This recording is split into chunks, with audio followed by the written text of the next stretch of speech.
Son vaxtlar xaricdə təhsil almaq istəyən gənclər viza müraciətində çətinliklərlə üzləşirlər. Bəzi hallarda sənədlər tam qaydasında olsa da tələbələr rədd cavabı alır və bu da onların təhsil planlarını ləngidir. Bəs görəsən viza rəddinin əsas səbəbləri hansılardır? Xaricdə təhsil üçün müraciət edib, lakin vizadan rədd cavab alıb. Tofiq Məmmədəliyev magistr təhsilini Polşada davam etdirmək istəsə də viza problemi səbəbindən ölkədən gedə bilməyib. Magistr üçün xarici təşkil şirkətlərinin birinə müraciət elədim. Müraciətim qəbul olundu. Polşanın Wisła Universitetindən qəbulum gəldi. Sənədlərim falan hamısını tərcümədir, sənədlərdir, hamısı qəbul olundu, hamısını həll elədim. Lakin bu Polşadakı mən müraciət eləyən zaman miqrantlarla bağlı konsul dəyişikliyinə görə mənə vizama rədd cavabı gəldi.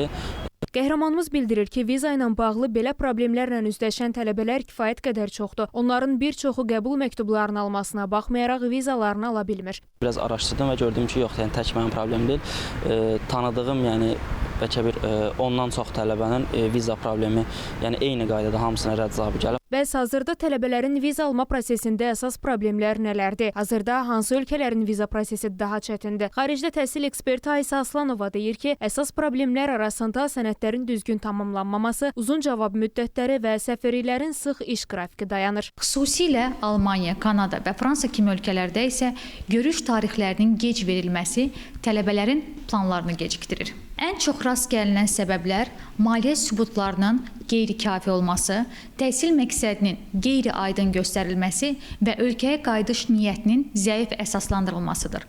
Bəzən tələbələr niyyət məktubunda və ya müsahibədə öz planlarını inandırıcı təqdim edə bilmirlər. Bəs viza alma şansını artırmaq üçün tələbələr nə etməlidir? Tələbələr sənədlərini erkən hazırlamalıdır mütləq şəkildə, niyyət məktubunda planlarını dəqiq və səmimi izah etməli, sponsorluq və maliyyə sübutlarını rəsmi şəkildə təqdim etməlidirlər. Əlavə olaraq isə təhsil proqramı ilə gələcək plan arasında əlaqə göstərmək çox önəmlidir.